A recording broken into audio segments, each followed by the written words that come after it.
अगर पियानो में high note बज रहा है तो वो हाई फ्रीक्वेंसीज है। तो इस वेव में बहुत सारे फ्रीक्वेंसीज ऑलरेडी अवेलेबल है उनका डेटा है। दूसरी बात, अगर आप यहाँ पे देखें तो कुछ वेव्स छोटे हैं और कुछ वेव्स बहुत ही बड़े हैं। तो ये क्या बताता है हमको बेसिकली? ये हमको बेसिकली ये बता रहा है कि उनका लाउडनेस कितना है, विच मीन्स उनका मैग्नीट्यूड कितना है। और तीसरी बात, जैसे हम हमारे DAW पे प्ले हिट करें तो ये वेव पे अपना कर्सर आपने देखा है कैसे आगे आगे आगे आगे जाता है। तो ये बेसिकली टाइम है, जैसे वेव रिकॉर्ड हुआ है वैसे हम आगे आगे आगे जा रहे हैं। सो इस वेव में हमारे पास तीन इंफॉर्मेशन है। सबसे पहले बहुत सारी फ्रीक्वेंसीज, दूसरी उनका मैग्नीट्यूड और तीसरा मतलब टाइम। तो ये जो वेव फॉर्म है इसमें x में टाइम है और y में मैग्नीट्यूड है। तो जो भी चीज x एक्सिस में होती है ये सिग्नल उस टाइप का हो जाता है। बेसिकली इसको बोलेंगे हम टाइम डोमेन सिग्नल। दूसरी बात, जब हम इसी को RTA के इसमें देख सकते हैं उसमें क्या हो जाता है, जब भी RTA के व्यू में क्या आता है, नीचे फ्रीक्वेंसी होता है और ऊपर मैग्नीट्यूड होता है। तो जब भी नीचे फ्रीक्वेंसी होता है इसको हम बोलेंगे एक frequency domain signal. So whenever we are at the RTA view, what we see on the x-axis is frequency and on the y-axis is magnitude. So whatever is there on the x-axis, it is called that domain. So this RTA is a frequency domain signal, and जो wave है, it is a time domain signal. Why is it that I'm talking about this? So the one thing I want you to know is, एक चीज जो मैं आपको बताना चाहता हूँ कि wave form और RTA form ये एक ही डेटा का अलग अलग representation है। So a waveform and an RTA is different representation of the same data. हमारा लैपटॉप या जो हमारा एनालाइजर सॉफ्टवेयर है वो कर रहा है। ये प्रोसेस जिससे एक वेवफॉर्म RTA में कन्वर्ट होता है उसको बोलते हैं FFT। Okay? Whenever we are converting a waveform to an RTA form, the data that we need is all the number of frequencies that are there and then their respective magnitude. So there's a conversion from waveform to an RTA form, and this conversion takes place by the help of an algorithm which is called FFT. Because जब भी हम analyser की बात करते हैं सबसे पहला शब्द आता है FFT FFT FFT। तो ये FFT क्या है? FFT is basically एक प्रोग्राम जिससे waveform is converted into RTA form in the simplest term। Okay, और अगर आप सोचे अभी जब भी मैं RTA व्यू देख रहा हूँ तो उसमें मेरे पास सारा डेटा है, मैग्नीट्यूड का डेटा है, मेरे पास फ्रीक्वेंसी का डेटा है और मेरे प्रोग्रामिंग में टाइम का भी डेटा है। तो अगर मेरे पास RTA व्यू है तो क्या मैं एक नॉर्मल वेव फॉर्म बना सकता हूँ? हाँ, उसके लिए क्या करना पड़ेगा, ये जो प्रोग्राम है इस प्रोग्राम को उल्टा चलाना पड़ेगा। उस चीज को बोलते हैं IFT। सो FFT से वेव फॉर्म RTA में जाता है और IFT से RTA वेव में आता है, which is basically time domain to frequency domain and frequency domain to time domain। FFT मतलब फूरियर ट्रांसफॉर्म। और फूरियर ट्रांसफॉर्म एक बड़ा चंक है, उसका एक पार्ट है, एक तरीके जिससे फूरियर ट्रांसफॉर्म करता है वो है FFT which is fast Fourier transform, and IFT which is inverse Fourier transform। This is FFT in the most basic way, एकदम in the most simplest way। अगर हमारा पहला डेटा पॉइंट समझो 1K है और उसके बाद 2K है तो हर 1000 फ्रीक्वेंसीज के बाद हमें एक डेटा पॉइंट मिलता है। तो इस वक्त क्या हो जाता है कि 1K के बाद अगर आप पूछो कि 1.5K पे क्या हो रहा है, क्या हमारे एनालाइजर ने वो देखा है, वो मेजर किया है? नहीं। तो बेसिकली कम डेटा पॉइंट्स पे मेजर करता है और उसके बीच में जो पॉइंट्स है वो नहीं मेजर कर रहा है। ये frequency resolution is 48,000 divided by 1000 which is 48 hertz। that means smart या कोई भी एनालाइजर सॉफ्टवेयर जब भी वेव को देखेगा तो सबसे पहले वो जाएगा 48 हर्ट्ज पे और उसको पूछेगा भाई आपका मैग्नीट्यूड कितना है और आपका फेस कितना है। उसके बाद वो जाएगा 48 हर्ट्ज बाद 96 हर्ट्ज पे, 96 हर्ट्ज को पूछेगा कि भाई आपका मैग्नीट्यूड कितना है, फेस कितना है। उसके बाद जाएगा 144 पे। तो ये ऐसे हर 48 हर्ट्ज बाद जाते जाएगा। लेकिन जब हम लो फ्रीक्वेंसी में काम कर रहे हैं तो आपको 63 हर्ट्ज का भी डेटा चाहिए, 50 हर्ट्ज का भी डेटा चाहिए, 80 का भी डेटा चाहिए, राइट? तो ये 1K का FFT साइज लो फ्रीक्वेंसी में काफी कम रहेगा. So जब भी हमारा FFT साइज 16K का हो जाता है, which is 16,000, it will be 48,000 divided by 16,000, which is 3 hertz. तो हमारा एनालाइजर हर 3 hertz पे डेटा लेगा. जैसे will start, सबसे पहला लेगा वो 3 hertz पे, और 3 hertz को पूछेगा भाई आपका मैग्नीट्यूड कितना है, फेज कितना है. उसके बाद जाएगा 6 पे, उसके बाद जाएगा 9. ठीक है. लेकिन अगर आप हाई फ्रीक्वेंसी में देखें तो हाई फ्रीक्वेंसी में ऐसे हो जाए कि सबसे पहले वो गिनेगा समझो 1000 हर्ट्ज, उसके बाद में 1003, 1006, 1009. क्या हमें हाई फ्रीक्वेंसी में इतना रेजोल्यूशन की जरूरत है? नहीं, क्योंकि अगर हम इक्वलाइजर भी हमारा देखें, हम 1K, फिर हम 1.25, 1.5, 1.8, तो वहां पे लेट्स से 200 हर्ट्ज का वगैरह डिफरेंस रहेगा तो भी चलेगा. तो moving on to I'll just repeat this in English. So why is FFT very important and why is FFT size so important? Because the FFT size is something that determines the resolution at which your analyzer is going to take data. So what it does is it measures data at every 48 hertz difference. So it will start with, the first thing that it will do is directly go to 48 hertz, ask it what is your magnitude and what is your phase. It will make a note of it. Then it will move on to 96 hertz. It will ask 96 hertz. Then it will move on to 144. So it basically will take a data point at every 48 hertz. And when this FFT size increases to, let's say, something like 16K, so the frequency resolution that we get at 16K is 3 hertz. So the first data point will be at 3 hertz, followed by 6, followed by 9. I'll simply show this to you. Can you see my smart screen? Yes. Okay. तो अभी यहाँ पे हम जो देख रहे हैं ये है हमारा pink noise. What is pink noise, उसमें हम बाद में जाते हैं. फर्स्ट हम देखेंगे कि FFT साइज है क्या. ठीक है. तो ये सेटिंग्स जो है, यहाँ पे स्पेक्ट्रम में जाओ और यहाँ पे जो FFT साइज है यहाँ से सेटिंग बदलता है. तो जैसे मैंने आपको पहला एग्जांपल दिया था, जब 1K FFT साइज होती है तो सबसे पहली फ्रीक्वेंसी जो है वो क्या है, 48 हर्ट्ज. तो अगर आप देखोगे ये, और दूसरी बात, जब भी मैं स्मार्ट में जो भी दिखा रहा हूँ आपको ये एरिया में देखना पड़ेगा. Karan, can you annotate this thing where the readings come? I mean the top. The what? The top of the smart where, yes, exactly that thing.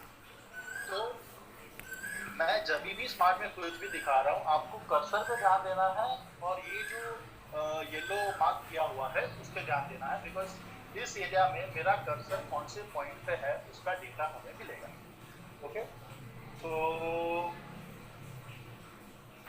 सबसे पहला पॉइंट आप अगर देखोगे कि यहाँ पे अभी कुछ भी नहीं है, 4 हर्ट्ज, 16 हर्ट्ज, 31.5 हर्ट्ज तक स्मार्ट ने कुछ भी डेटा नहीं दिखाया. तो सबसे पहला डेटा दिखाया है कौन से पॉइंट पे, यहाँ पे, which is 46.9. अब ये डिस्क्रिपेंसी क्यों है, बिकॉज एग्जैक्टली 1K जो हमने कैलकुलेशन किया है थोड़ा इजी रहे इसलिए मैंने सिंपल टर्म्स लिए 48,000 और 16,000. वो एक्चुअली होता है 60, इट विल बी 1024 into 60. सो सबसे पहला डेटा पॉइंट है समवेयर अराउंड 48 हर्ट्ज. उसके बाद का जो डेटा पॉइंट है आप देख सकते हो डायरेक्ट 94 हर्ट्ज के पास जा रहा है. उसके बाद समवेयर अराउंड 140. तो ये 1K के FFT साइज में it is measuring first at 48 then at 96. और ये जो लाइन ज्वाइन हो रही है बीच में, क्या वो डेटा है? नहीं, वो सिर्फ दो पॉइंट्स को ज्वाइन करने वाली लाइन है, दैट्स इट. तो अगर आप FFT साइज 1K रखो और आप 63 हर्ट्ज के बारे में डेटा पूछना चाहो तो ये जो भी डेटा यहाँ पे है ये एब्सोल्युटली यूजलेस डेटा है. It is just a size. Okay. Moving on to English. So I have changed my FFT size from my spectrum settings to 1K, and as we saw in 1K, whenever the FFT size is 1K, the first frequency that smart or any analyzer measures is somewhere around 48 hertz. So here you can see the very first data point is plotted at 48 hertz, and then followed by 90, somewhere in between 93, followed by somewhere around 140. So what this does is it takes the first data point at 48, followed by 96, but everything that is there just a line joining 2 points. But considering the live sound scenario, we definitely need more data over there, and that's why we need an FFT size which is much more, which gives us a much more resolution. Now you can see the moment I shifted from a 1K FFT size to a 16K, I started getting data below 31 Hertz, also below 40 Hertz also.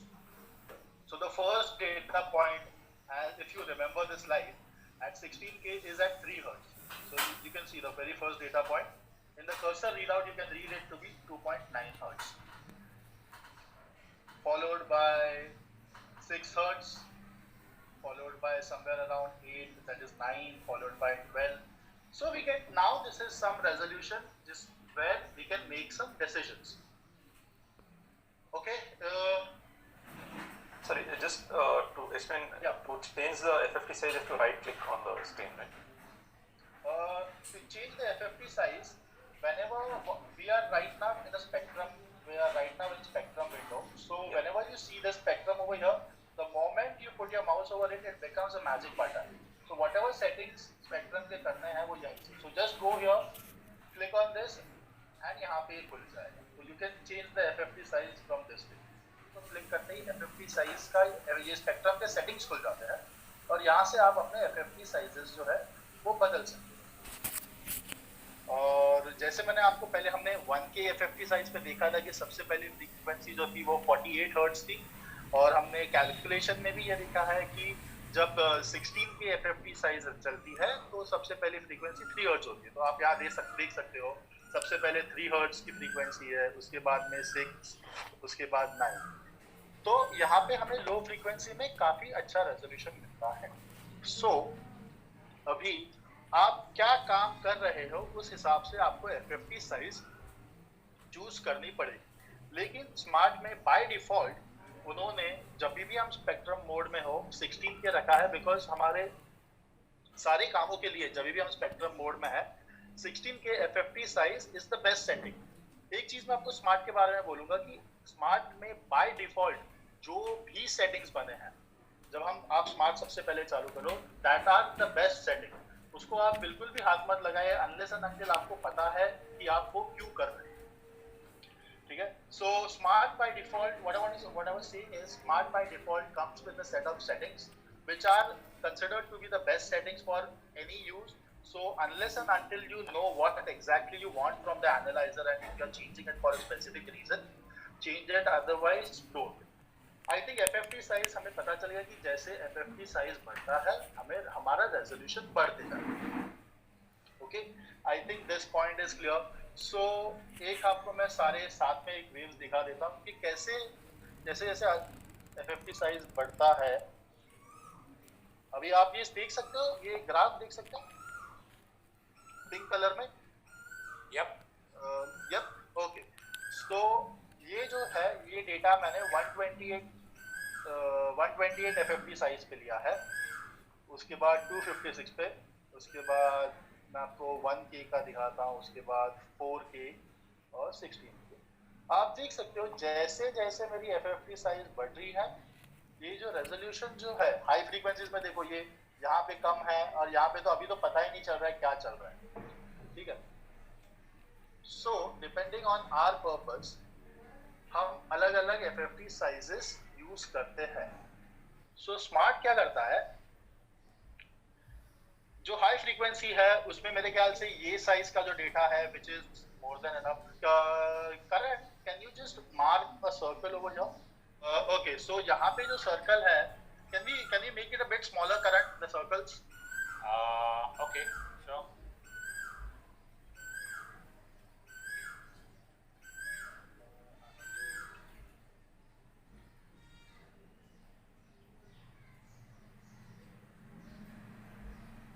This? Yeah, cool.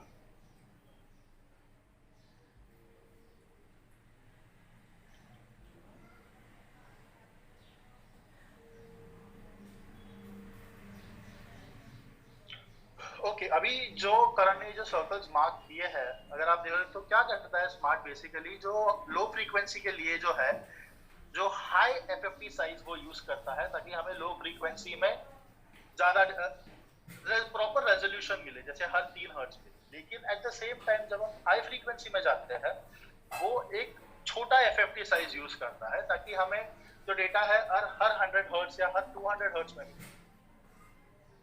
सो क्या आप खुद से FFT size change करोगे? नहीं, I would never recommend कि आप खुद से एफएफटी साइज चेंज करो। So what is done is, अगर आप सेटिंग्स में आप जाओ तो मैं आपको एक चीज दिखा सकता हूँ। यहाँ पे there is something called as FFT size में आप देखो तो MTW दिख रहा है आपको। Current is the options visible? Yeah, MTW is visible. तो ये MTW है। MTW क्या करता है ये मैं आपको शॉर्ट में बताऊंगा। You can clear their drawings. Okay. Smart क्या करता है, देखो 140 हर्ट्ज के पहले एक अलग एफएफटी साइज है, 140 से 280 में एक अलग एफएफटी साइज है। तो बेसिकली यहाँ से एफएफटी साइज सबसे कम ताकि हमें लेट्स से 100 हर्ट्ज पे डेटा मिले, उससे थोड़ी सी ज़्यादा ताकि हमें लेट्स से हर 90 हर्ट्ज पे मिले, उससे थोड़ी सी ज़्यादा, उससे थोड़ी सी ज़्यादा और यहाँ पे थोड़ी ज़्यादा। So what this MTW does is basically, someone just asked why would you want to change the FFT size. So I personally would never recommend you to change the FFT size, but for optimization of your analyzer and for optimization of your resources, what Smart does is runs something what is called as an MTW. What is MTW? It is basically multiple time windows. So at different frequency ranges, I think this is maximum that I'll tell you about FFT size. Only thing to understand is as the FFT size increases, you get a better frequency resolution. However, Smart by default runs on MTW when in transfer function mode, जिसमें अलग-अलग FFT sizes है अलग-अलग frequency range के लिए, उसको बदलना मत। Now, what is this pink noise? ये pink noise जो है वो क्या है?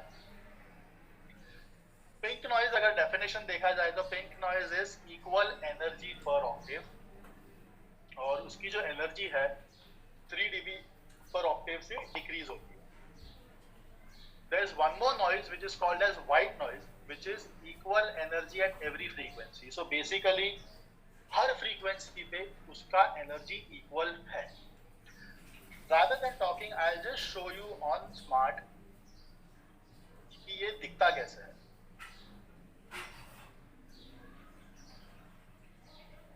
Can you see my smart screen now?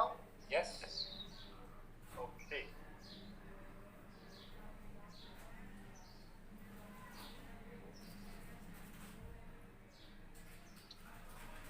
ये व्हाइट लाइन आप देख सकते हो? Yes. ओके, सो ये व्हाइट लाइन जो है this is basically white noise.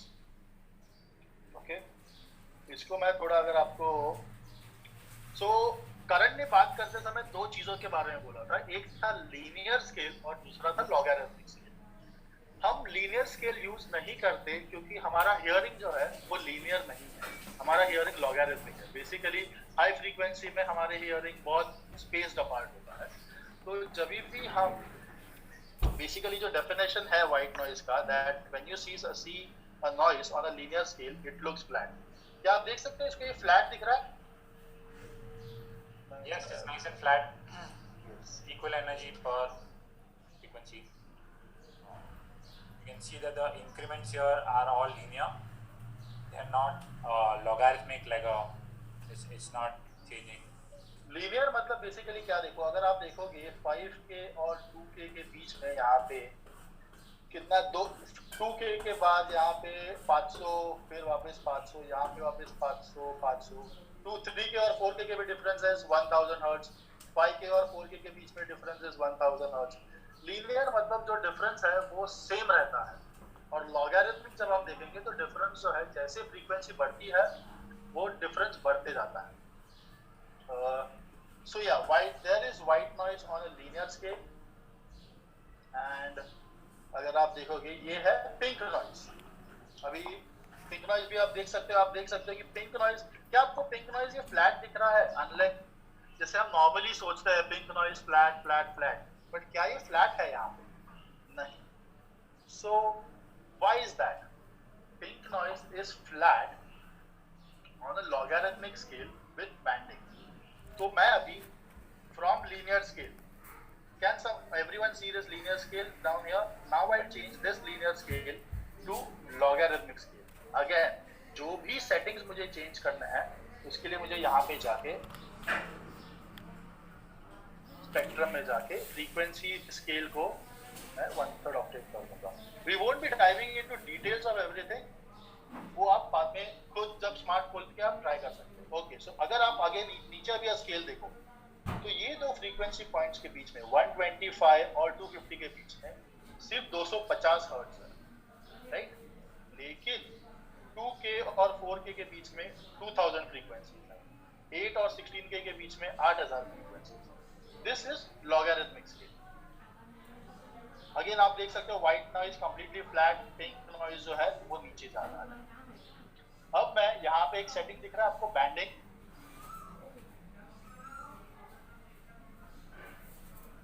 क्या आप अभी जो ये दिख रहा है, once you band pink noise looks flat. Banding क्या होती है? Before we move ahead, what is banding? Banding is basically हम एक रेंज ऑफ फ्रीक्वेंसीज डिसाइड करते हैं, उस रेंज के सारे फ्रीक्वेंसीज को ऐड करते हैं, उसका सम्ड पावर होता है. तो जब भी हम ऑक्टेव बैंडिंग करते हैं, इसका मतलब 31 से लेके 63 जो है इनके बीच के सारे फ्रीक्वेंसीज को ऐड करके एक डेटा पॉइंट आ जाता है. फिर 125 और 250 के बीच में एक डेटा पॉइंट आ जाता है. तो या 1/3 ऑक्टेव क्या है? वो 1/3 ऑक्टेव हम लोग सबको पता है. 1/3 ऑक्टेव इज मोस्टली जो हमारा ग्राफिक इक्वलाइजर होता है, 31 बैंड ग्राफिक इक्वलाइजर. तो इट कम्स फ्रॉम 1/3 ऑक्टेव. यहाँ से अगर आप देखेंगे सबसे पहले फ्रीक्वेंसी यहाँ पे आते हैं 31.5. Just being on pink noise, okay, yes, the banding is 1/3. White noise, because now अभी क्या हो रहा है, व्हाइट नॉइज जो है जब मैं बैंडिंग नहीं कर रहा हूँ, again check out this difference. When I go to no banding, white noise looks flat and pink noise looks as if it is going down. This is because white noise has equal energy on every frequency. But जब मैं इसको band कर देता हूँ तो क्या जाता है कि ये हाई फ्रीक्वेंसी है, इनकी फ्रीक्वेंसी सबकी सेम है, इनकी भी सेम है. Like let's say 8K to 16K में 8000 फ्रीक्वेंसीज है जिनकी सेम एनर्जी ऐड होती है. बट 1K से 2K में सिर्फ 1000 फ्रीक्वेंसी जिनकी सेम एनर्जी ऐड होती है. तो it is as like 10 to add 10 times and to add 10 100 times.